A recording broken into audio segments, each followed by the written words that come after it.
Welcome to the June meeting of the Commission on Aging. Thanks for everyone being here. Appreciate the fact we have a quorum in June. We have, of course, another meeting in July where Representative Terry Wood will be joining us. But today we get the local flavor from our first selectman, Jamie Stevenson. Thanks so much for coming. My pleasure, Joe. Thank you. Appreciate it, and we'll get to you shortly. You're third or fourth on our agenda. If you'd like to be first, just let me know. I'll move you ahead. You're good? Cool, thank you. First item on the agenda is our discussion of the May minutes. I do have a change that came from Joe Warren, who joined us. He said, and I'll give this to the secretary, Dear all, in reading the minutes I found one discrepancy. I hope that I told you all that the original plan for the monument and flagpole was to discard the flagpole and move the monument to VFW. This plan was rejected in favor of a plan to move both the flagpole and monument to Spring Grove Cemetery. This latter plan was executed and both the flagpole and monument are now on site at Spring Grove. So you can have that for the minutes. Are there any other changes or modifications to the minutes? Today's the 18th, right? Today is the 19th. The 19th is our meeting, the date is wrong. Oh. In the minutes? Yeah, on the front page, on the agenda. Ah, my apologies. Oh. Is today not the 19th? Yeah, it is. I thought so. Today's the 19th. Today's the 19th. Ours says, It says What's yours says? 17. ours says the 17th. At the top? No, down here. Yeah, that's Wednesday, July 17th. July. That's our next meeting. Oh, next July. meeting. Okay, yeah, there you go. No, next meeting is July 17th, so we're good for the moment. So, any other questions or changes to the minutes? Hearing none, can I have a motion to approve the minutes as amended? Ron, thank you. Second? All in favor? Aye. Thank you so much. Beth, we'll turn to you first for the Matter Center report. Okay, we're having a busy June. Actually, tomorrow, the art therapist is coming to do a program on art expression and positive thinking. That was a program that had only 30 people to the class size was limited, and 30 people have signed up. The bingo is next Tuesday. We expanded to 104 people. It was the first sign up that we did that we gave the Darien residents a week in advance of non-residents to sign up, and more than half signed up within the first 5 days. So we're looking forward to it. We had 36 businesses, really wonderful prizes. It's going to be a lot of fun. I know that in the office, we can't wait for it to be over because we have no room anywhere for everything. And Jerry has been running around to everybody and so politely and kindly asking for donations. The little bag Yeah, lady. and telling people basically, I'll take it now, thank you. So you cannot imagine the I prices. think you're that- barred now for most of the retail I places. know. Yeah, they see her coming, and we only do this every other year, so it's an event people look forward to. So we're very excited about that as part of our 5-year celebration of being in the new location. For July and August, we are gonna have limited parking. The dredging project was approved. I'm going to a construction meeting tomorrow so I can help the folks that are doing the construction with the senior portion of it and weigh in on what I might think would be good directions and what they might be up against as people come into the parking lot and can't go straight. So it's gonna be a little bit of a challenge, but we are closed for cleaning a week in August. We have several teachers that are taking vacations, and per the request that was made well in advance, I have to really thank Public Works for that because they came to me in February. So July and August, anything big that we had, we do not have because it's gonna be a very curtailed parking situation for those couple of months. So we're ready to roll with big programs again and rescheduled late September, October, November. So it's gonna be a wonderful fall. Well, kudos to them for doing it in July and August. Yes. I mean, you know, Awesome. it's good stuff. That's when we're the slowest at least, and so. And I'm gonna get their approval. I looked up on the internet what dredging is for, just so people have, and these are gonna be all over the center instead of putting it in we're putting the July and August newsletter together, which we never do 2 months together, but because it's more limited. And so I want them to approve this so that we can hand it to people, we can explain it, and I know that everybody will be cooperative. It's something that needs to be done. We've had a flooding situation the last few years especially that's let out into that parking lot, onto the road, onto Renshaw, onto the fields. So it's a way of being a good neighbor ourselves, so as long as we can keep a lid on everybody's reaction and get everybody used to how they come in now, I think we're gonna be okay. So, just gotta be positive. Anything else, Beth? That's it. Any questions for Beth? Hearing none, thank you so much. Move on to Ally for the Mather Center report. Good morning. Morning. Good news, the Medicare savings program, the asset limit was not adopted in the state budget, so that is a huge relief for many of our residents. House renters rebate is well underway and continues to the end of September. We haven't heard yet about any cuts to that, but it has been cut every year slightly. We're on a little uptick of referrals from the police department on seniors. And those are usually very time consuming and intensive. So most of these people tend to have not married, no kids, and don't have a lot of support. And so the police refer them to us when they're concerned and just feel like they need services. So kind of it comes in waves. That's about it. Okay. Any questions for Ally? Hearing none, then I will turn it over to our main topic of today. Our first Selectman Jamie Stevenson is kind enough to join us to talk about local issues as well affecting seniors, as well as local issues as a whole, because every one of these issues in town affects our seniors. So nevertheless, Jamie, the floor is yours. Absolutely, and I love questions. I'm sure that folks have a lot of questions. There's a lot going on in town, as I'm sure you know, and thank you very much for your accommodation on the dredging project. It is very important. More information than you need to know, but the town of Darien has two what they call sedimentation basins. One is right outside the Mather Center, and the other one is in Upper Gorms Pond. And it's our responsibility to, every few years, clean those out so that the water can flow appropriately. So while it won't fix the flooding necessarily, it certainly does help, and it's good to clean out those basins. Ally, my understanding is that the renter's rebate and the circuit breaker program are going to stay the same as they have been this past year. Oh, good. So it's still going to be town responsibility. The state isn't taking back the financial ownership of those, but I think it's going to stay the same. Okay. Okay? Good news. There's lots of other interesting things from the state budget, so why don't I just go through a little bit of a review of that, and Terry can get more into detail on her areas of expertise next month. I'm sure she'll love doing that. So the state approved a $43 billion budget. It's a 4.4% increase over the biennium. It's a 2-year budget. And for our purposes, for the town of Darien, I'm happy to share that state funding levels for schools, education cost sharing, are flat over last year. You might recall that over the last number of years, we've seen a significant decrease in funding that's come our way from the state. But at least this year, we're going to be stable in terms of funding to the town. There was no increase in the income tax, which I think is a very good thing. However, there's been an expansion of the sales tax, not the rate itself, but the number of things that are covered in the sales tax. So now things like digital downloads, dry cleaning, prepared foods, parking, not municipal commuter parking, but other forms of paid parking will now be taxed, among other things. So I think there'll be more information that comes out on that whole laundry list of new sales taxes.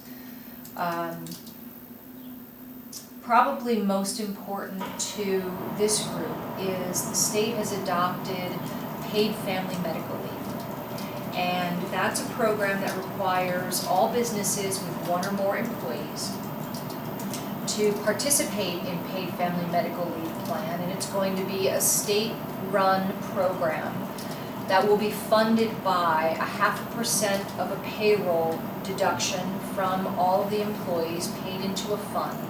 And that will allow family members to take up to 12 weeks of paid family medical leave for a limited number of circumstances, and some of those would include, taking care of sick family members, or in terms of when someone has a baby, they'll be able to take up to 12, in some cases 14 weeks of paid leave.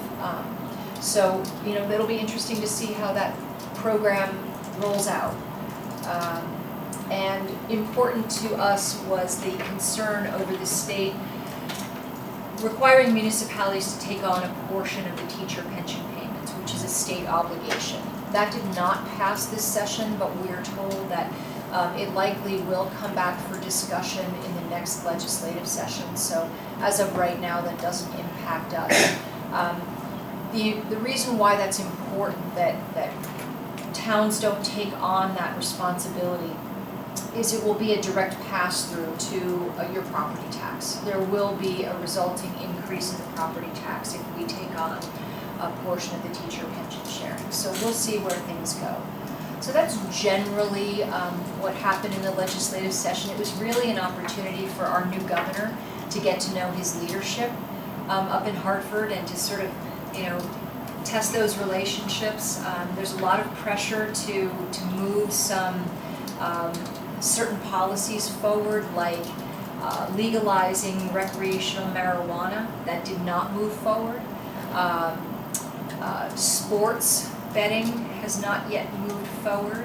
But all of these things will be in the works. I did forget to mention that they did approve an increase in the minimum wage. So by the year 2023, minimum wage will be $15. Goes up to $11 this year. So, stay tuned because I think there's a lot coming our way. And I certainly appreciate that Governor Lamont has, I think, a business sense. So hopefully he will be mindful of some of the policies that are being put in place and the impacts to businesses, particularly small businesses. Small businesses are the lifeblood of our town, so we're hoping that all of these new laws will be sustainable for our small businesses. As you experience every day when you drive around Darien, the roads are sometimes a challenge. I consider it to be the price of progress. We've had a lot of water main replacement work done in town, and Eversource is just about finished with the gas main expansion project that's been underway. As you can see, they trench and they patch. And we need to allow some time for residential customers to tie in. So we let those trenches sit for about 18 months so that folks can connect and the trenches can settle, and then we're going to come back and repave all of those roadways. So we appreciate your patience with our bumpy roads. This year we will be repaving about 4 miles of roads, and next year it'll be well over 5 miles that we'll be fixing. Let's see. Tolls. Some of you might be interested to know about tolls. That was also a discussion this legislative session up in Hartford. Has not yet passed. It's going to be a subject of a special session. I'm not sure if that'll be the end of the summer or sometime in September. There's a good likelihood that a plan for electronic tolling will be approved for the state of Connecticut so that there's a funding source to help fix our roads and bridges. There's not enough detail out yet about the tolling plan. Some people fear that what's being proposed is a tolling plan like the Beltway around Washington, D.C. You might be familiar with that. You might have seen the headlines about that. From time to time, based on the amount of congestion on that roadway, a 10-mile stretch in the Beltway can cost up to $40. My understanding is that is not the kind of tolling policy that will be put in place in Connecticut. There will be a rate set by the legislature that can be modified from time to time. There will be subsidies put in place for Connecticut residents. There might be additional subsidies for low-income residents. And the idea is to try and capitalize on the drivers that are sort of passing through the state of Connecticut and causing wear and tear on our roadways. Unfortunately, all of the states around us now have tolls, so it would be reasonable to assume some kind of a tolling plan would be enacted. I understand that the gantries are the new kind of gantries. You don't have to stop and put your money in a basket anymore. You just drive right through, you have an easy pass, and you don't really know that they're taking the toll money. The gantries will be set up on 4 roadways: I-95, the Merritt Parkway, I-84, and I-91. And it's gonna be somewhere in the neighborhood of 50 to 55 gantries, about every 6 miles. And hopefully it won't be too much of a financial burden on folks with the subsidies that the state will be putting in place. So a lot of the biggest questions there is going to be the impact on Darien and making sure that we don't have a gantry just beyond either exit 13 or exit 11, where people will exit right before it, Correct. hop onto the post road. And it was one of the keys is going to be placement of these gantries, right? I mean, if you could put it before the entrance to 13, before the entrance to 11, in other words, Yeah. not allow people to local road it. Correct. Yeah, so I mean, that's gonna be a huge question as to how they do it. Absolutely, it will be, and certainly that level of detail has not been, if it exists, it hasn't been disclosed to the parties who should be helping to make those decisions, but the Board of Selectmen has already begun that conversation with the local traffic authority, which is the police commission, through Captain Don Anderson, our concerns over local road congestion. If we could be sure that people would travel our local roads and shop and dine, that would be fantastic. But I'm not sure that that's the case. So that's really most of what I have to share from the state level. From the local level, I'm very excited, and Jerry probably knows this. We are literally just a couple of months away from some shovels in the ground on a couple of our large commercial redevelopment projects. We anticipate that David Genevieve's Baywater Properties project will get underway sometime in 2019. Same for Federal Realty's project in Norotan Heights. So again, price of progress. The town is going to be in a little bit of an upheaval, but what a fantastic end result it's going to be. Seeing the plans for what's being proposed is really going to be transformational for the town of Darien. And I have to say that, while we have kind of a change in our property values, particularly at the high end of the value spectrum, property values are off somewhere in the neighborhood of 30% for things over $2.5–3 million. Things on the more affordable end of the value spectrum, there's very good interest in our real estate. There's a lot of buzz about the town of Darien and what's happening here. And you probably heard that our high school was named the best high school in the United States by a publication called 24/7 Wall Street. So, people want to come here. They want to raise their families here. We hope that the state can get their piece of that puzzle under control so that the whole state becomes more desirable, but we certainly are. And I credit our local developers with helping to help us stay very, very relevant for families and businesses. I would love to answer questions. On Palmer's? Palmer's, I believe that they're still moving forward, probably not on the same schedule as Baywater and Federal Realty, but we're anticipating that they're moving forward. Right. In conjunction with the projects in Norotan Heights, the town of Darien is in the process of design development for a new Norotan Heights train station and the access points to that train station. So that's very exciting. And in addition, as we all well know, Norotan Heights area has been plagued by significant flooding over the last 10 years or so. Federal Realty, as part of their development, is doing substantial drainage work And in conjunction with that, the town of Darien is doing a drainage project in the commuter parking lot near the depot. So we're hoping to make a real meaningful improvement in the drainage issues that we have in Norotan Heights with those projects. Staying in the same area, Norotan Heights, any news on what's gonna happen with the old senior center property on Edgerton? We have not yet begun the conversations on that. I'll be honest, getting through the approvals for Highland Farms, took a good deal of collaboration and patience on our part. So at some point, the community will undertake that conversation. I know a number of ideas have been put forward on how best to use that property at Edgerton. And a couple of those ideas, some from a number of years ago, have been town swimming pool, open space parkland, a project that's important to me that I'm beginning to have discussions about with some private businesses are a daycare, high quality daycare, because we have, interestingly enough, the demographics are shifting in the town of Darien, and we understand somewhere in the neighborhood of 40% of families are now 2 working parents.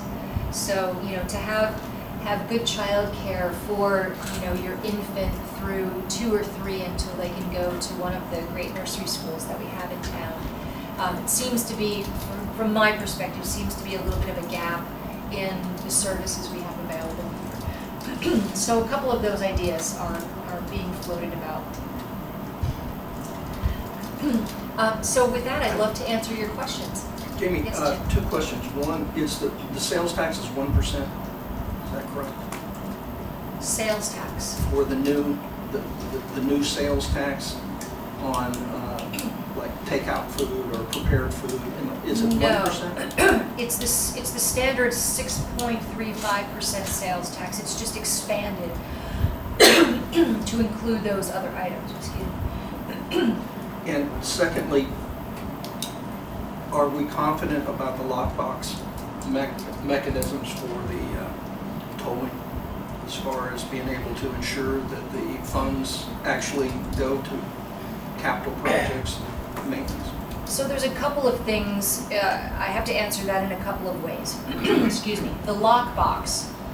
The lockbox was, as you know, we voted on a constitutional amendment last election to put in this lockbox, which gave us all, I'm going to say, somewhat of a false sense of security that transportation money is going to be spent on transportation.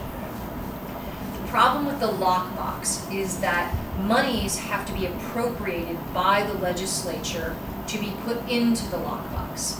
So if the legislature doesn't appropriate those monies to the lockbox, they're not going to find their way in there. However, the federal government sets the rules in terms of a state's ability to install tolls on their roadways. All of the roads that we're thinking about putting these tolls in have oversight by the federal government. So you can't toll a road unless the revenue that's derived from those tolls goes back into the maintenance and upkeep of those roadways. So I feel confident that the tolling money will go into some fund for transportation, whether it's the lockbox or not, I'm not certain. I don't know if they would be potentially setting up a new transportation authority to handle the administration of new transportation projects. So that's kind of what I know about the lockbox. What was a little bit disconcerting for some people, including me, 2 years ago, it was determined that all the sales tax on new cars was going to go into that lockbox. This year, that money was diverted away from the lockbox, and so there aren't enough monies going into the special transportation fund to fund any meaningful projects. So it sort of boosts the case for a tolling plan, in my opinion.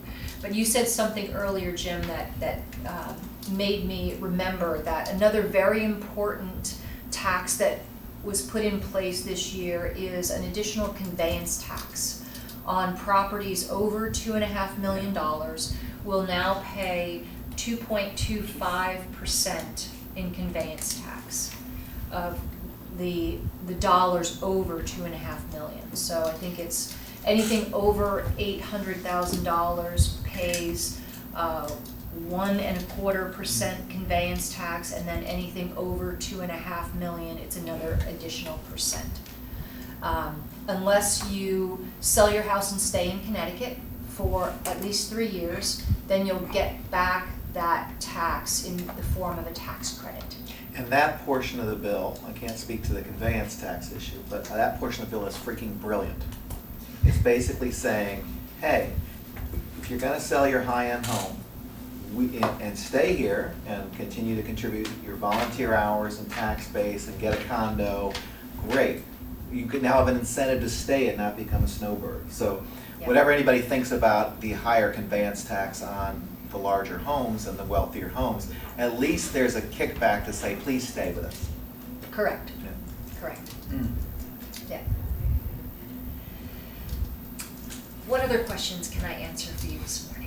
You mentioned the project out at Ox Ridge. Can you tell Yes. us a little bit more about where that stands and what's going on? Absolutely. So we had a marathon last RTM meeting. Lots of good business happened at that RTM meeting. I'll share some of those things. But one of those was the approval of $600,000 to install some parking lots and a walking trail at what we now call Highland Farm, which is the 16 acres of land that the town bought from the Ox Ridge Hunt Club.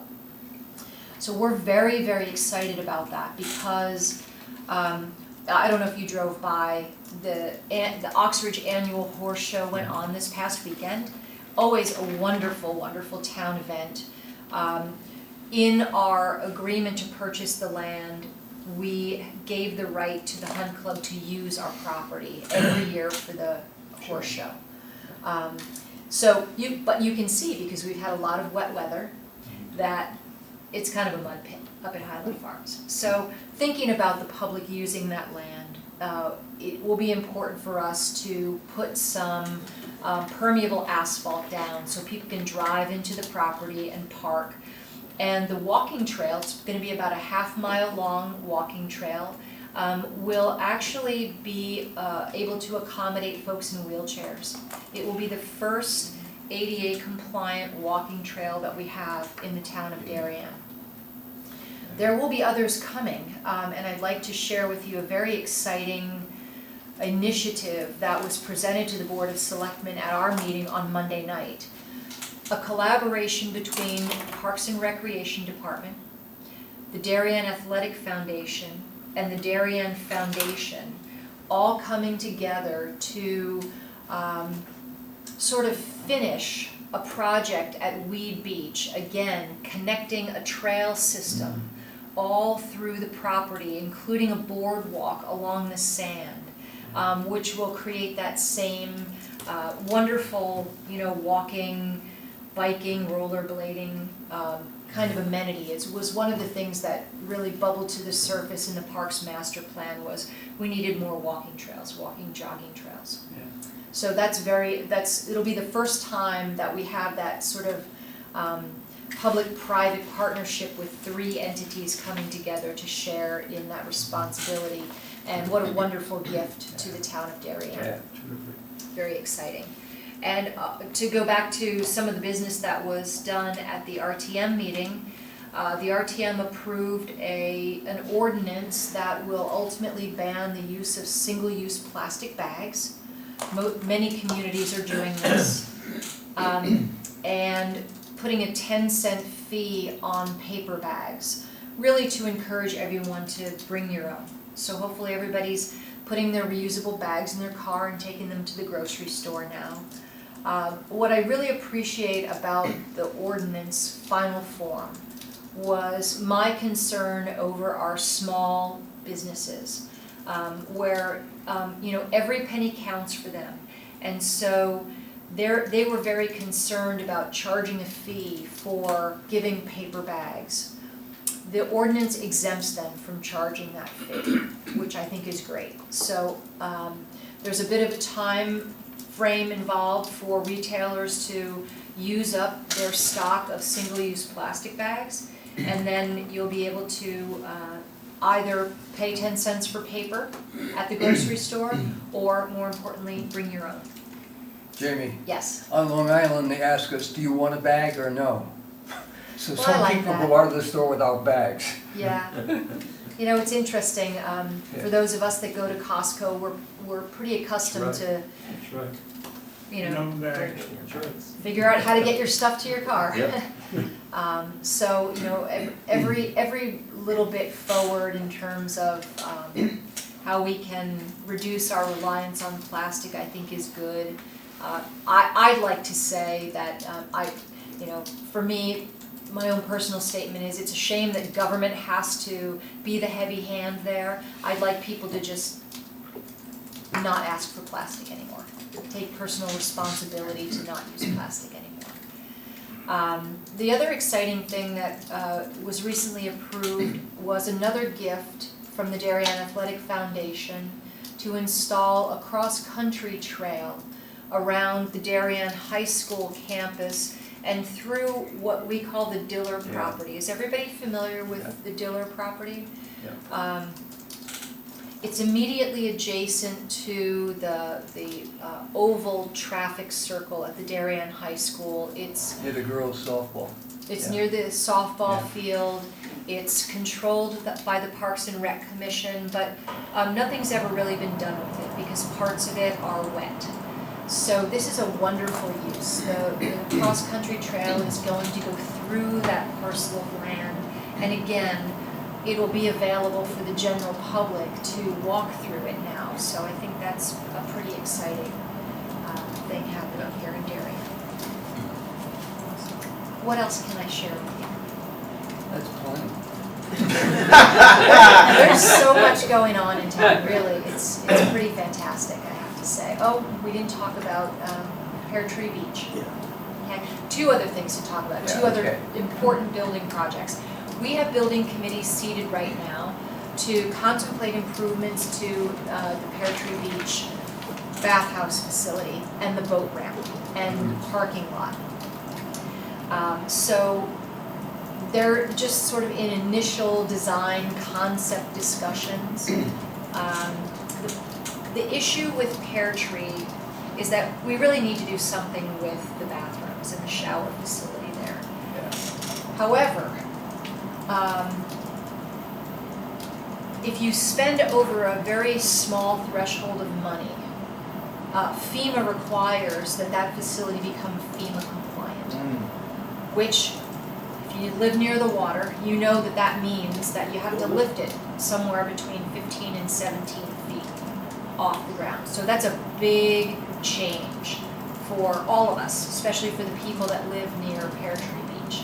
So we're watching with great interest how the architect is going to try and thoughtfully design a facility that can serve our needs, but not, that would still be in keeping with the beautiful, beautiful views from Pear Tree Beach. It's also a huge challenge for seniors. In other words, if it's 15 to 17 feet up, I have. yeah, it's gonna have to be a heck of a ramp going around and around, or an elevator, which makes no sense because it's on the water. So I mean, it's yikes. Yeah. That's a challenge for sure. It is, and you know what, so we're very lucky because we have Neil Hauk as our architect. He's a local guy, and he really understands our community and the challenges with that particular site. Then another really exciting project is the Oxridge Elementary School. We have a building committee seated to undertake rebuilding the Oxridge Elementary School. It was determined that a renovation is not appropriate.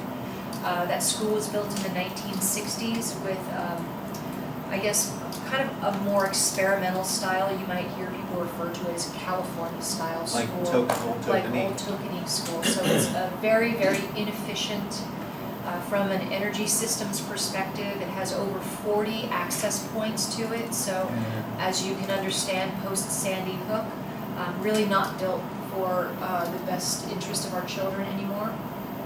So the building committee's doing a phenomenal job in the early stages of the development. They have picked an architect, they've picked a construction manager, they're working with the state of Connecticut to apply for school grant reimbursement. We won't get much, but we'll get something, we believe. And that project will be taking place over the next 2 or 3 years. The challenge is the site at Ox Ridge. There's one access point, and they have to build the new school while school is in session. So it will be kind of a construction marvel, but we have the A-team really working on that. Great building committee. Yes. And the RTM approved an appropriation of up to $63 million to reconstruct that school, which is an astounding amount of money. We do have the fiscal capacity for that. The good news is that we're financially in very, very good shape in the town of Darien. Board of Finance and our finance department does a great job of paying down any debt that we have in a pretty aggressive schedule. So it was determined before we even committed to this school that we would have the financial capacity to be able to do that. It'll be bonded over a certain amount of years, I assume. It will be. Yeah. It'll be a bonded project, absolutely. And probably last but certainly not least, you may be aware that Chief Ray Osborne has tendered his resignation, and we are now in the process, or I should say the Police Commission is in the process of promoting and hiring a new leadership team at the Darien Police Department. We're very lucky, we have exceptional law enforcement officers, so whomever will be selected to be our next chief, I can guarantee will serve our town very, very well. Other questions for Jamie? Hearing none. Jamie, thanks so much for joining us. It's my pleasure. You're very informative. We really appreciate it. Absolutely, thank you for having me. Okay, thank you. Thank you. Have a wonderful day. You too. Great. Old business. I see Gina. Anything going on with that home in Darien? Of course there is. Well, Tell lots me of things more. going on, but everybody should have received their latest issue of Out and About in their mailboxes, and inviting everybody to come to our 10th anniversary celebration at Weed Beach on July 29th. Thank you. I will defer questions on legislative stuff. We've heard that from Jamie in the town part, and we will hear more from Terry. But what's going on with AARP? Yeah. Peter? I do have a number of things to talk about. I've already given our recording secretary the summary that AARP prepared last week, and I have a copy for you, Joe. Awesome, thank you. I'm not going to take you through the whole thing, but I just want to point out a few things. It's multi-pages long, and there were a number of successes and a number of unsuccesses, if you will. Jamie already spoke about paid family leave. A bill has passed where there will be a community ombudsman in towns now to investigate claims of abuse in home and community-based settings. There's an elder abuse registry is going to be in place. So this would be important, for example, if you're looking at caregivers, you can get a better feeling for who those caregivers might be. The telephone deregulation did not pass, and that was good because essentially, in layman's language, it would take landlines out of people's homes. There are others that dealt with third-party electrical suppliers, and again, you can read that in the meeting notes. Important, I think, a couple of things. I want to talk about the state budget passed with the following recommended changes. The budget does not include an acid test for the Medicare Savings Program, right? The budget does not include the governor's recommended repeal of the new tax exemption for Social Security, pensions, and annuity income. The budget includes changes to the retirement security program that'll be easier for the program to get up and running. The budget includes small adjustments to the paid family and medical leave program. And the budget includes support for home and community-based services, and also did not further deteriorate the Alzheimer relief program. The things that did not pass, lowering prescription drug prices, protecting workers from age discrimination, increased eligibility for the Alzheimer respite program. We tried to get that expanded, and that did not happen. There's some talk that when the legislature comes back into session, that we may well try and again tack into this, the prescription drug. In other words, we don't know what the agenda yet will be. But I think the preface of this is very important. From AARP, thanking volunteers for their written testimony, packing the seats at public hearings, meeting with legislators, attending training, telling our stories, working the rope line, advocating hard the issues for older Connecticut seniors. I think there were more seniors in the Capitol this year than in previous years, and I think it was very important, and I think it showed. I think it really showed that those efforts bore fruit. Absolutely, and they know seniors vote. That's the ultimate point. That's absolutely right. With AARP lobbying efforts, getting the seniors there in person, but also recognizing if you want to be reelected, you better listen. You may not vote for everything, but you better listen. Exactly. A couple of other AARP activities. Yesterday I attended the livability program at the Central Connecticut State University up in New Britain. There were 150 people representing 40 communities there, and it was a really very interesting program. The two things that they really talked about this year was intergenerational housing. And one of the things they're finding, probably no surprise to the folks in this room, is that where there's intergenerational housing and really strong intergenerational programs, the well-being, the mental well-being of the seniors and the young people increases. So there was talk about that. The second thing was there's now a new effort underway nationally, and it's called Age-Friendly Universities. So there are now 72 age-friendly universities, and this is again a collaborative effort that's reaching out across the country to develop universities where age-friendliness is an important and integral part of their program. And Quinnipiac and the CCSU talked about programs. I'll give you a quick example where CCSU has a program where 2 students now live in the Masonic Care Home up in Wallingford. And they had a couple of the students that graduated from that program talk about it. Phenomenal success. And then these young men and women then go on to work in the gerontology field, for example, and they're much better grounded. And one of the things I thought about is, and I'd like to give some thought to, is we don't have the luxury here of having a university in our community, but we do have universities that surround us.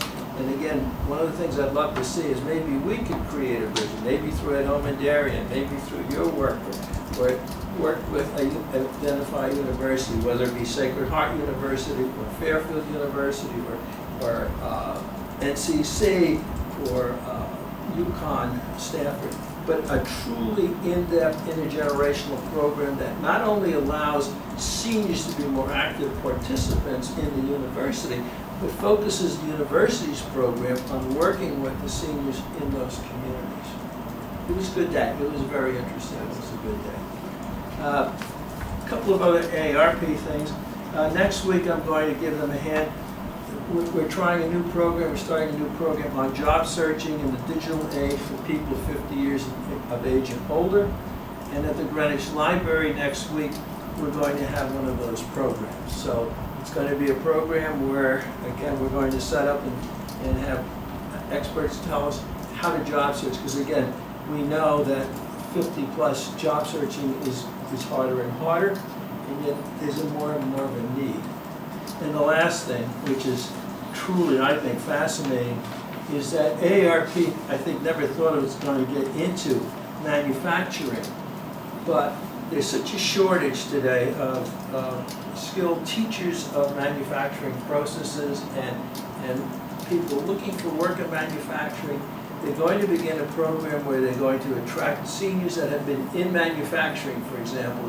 Let's say if I had spent 30 years at Pitney Bowes in some kind of a manufacturing operation, where I could be paid and trained, and I would work with, for example, the technology teachers in the Darien High School, for example, or work with companies looking for hiring people to bring that older skills into the modern workplace. So, big program, and it's going to be getting some publicity. I already have developed some scholarships with some universities, so you'll be reading more about that. It'd be also fascinating, beyond mechanical, to have seniors discuss and try to implement their work ethic. In other words, the one thing we're seeing, you know, across society is, no offense to the millennials and those who come behind them, but the work ethic that we've seen from the World War II generation and from the baby boomers is not quite as much there as with our seniors, I mean, to be blunt. And so it'd be interesting to see how those two groups, you know, mesh and mingle and influence each other, as the case may be. And one final thing on a much more local note, the Darien Library asked me to make this announcement and to remind everyone that they offer homebound delivery. So the staff will deliver books, movies, magazines, audiobooks for anybody that can't visit the library in person. To request a delivery, you can call 203-669-5248. That's 203-669-5248. I think Pat handles it. Or you can, of course, go on the website and make a request.